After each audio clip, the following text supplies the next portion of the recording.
Donc voici ma recette de saucisse de chevreuil que j'ai faite avec des épices à couscous, mais que vous pouvez adapter avec des épices à merguez ou autres épices que vous aimez.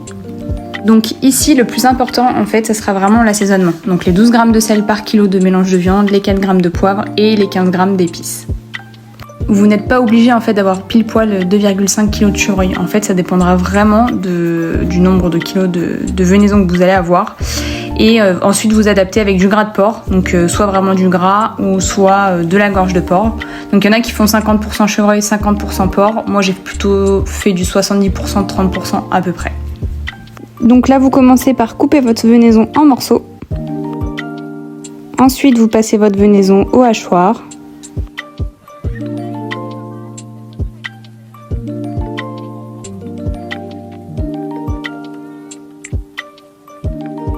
Après vous coupez donc votre gras de porc pareil en morceaux.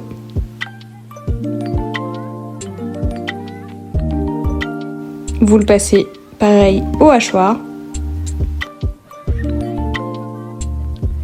Ensuite vous mélangez votre viande et votre gras et vous pesez le tout pour déterminer combien de grammes d'assaisonnement il vous faut. Ensuite vous ajoutez le poivre. Vous ajoutez le sel. Et vous ajoutez les épices. Et ensuite vous mélangez le tout pour que ce soit bien homogène. Donc après avoir bien mélangé, je vais tasser donc, tout le mélange et mettre mon plat au frigo pendant 24 heures. Donc là, après 24 heures de frigo, vous pouvez préparer vos saucisses. Ensuite, il faut nettoyer les boyaux et vérifier qu'ils ne soient pas percés. Donc ce que je fais, c'est que je mets de l'eau à l'intérieur du boyau et je fais passer l'eau dans tout le boyau.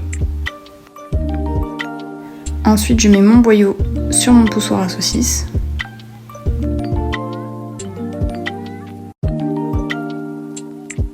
Ensuite, il faut faire un nœud avec le boyau.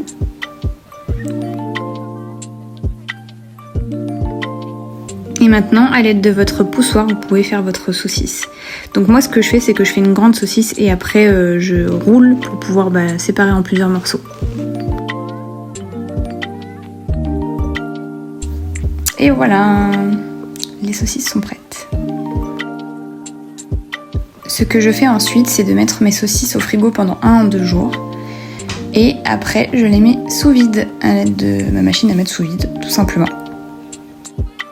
Donc là, j'ai scellé le sachet. Ensuite, je prends bien assez d'espace pour pouvoir mettre mes saucisses dedans.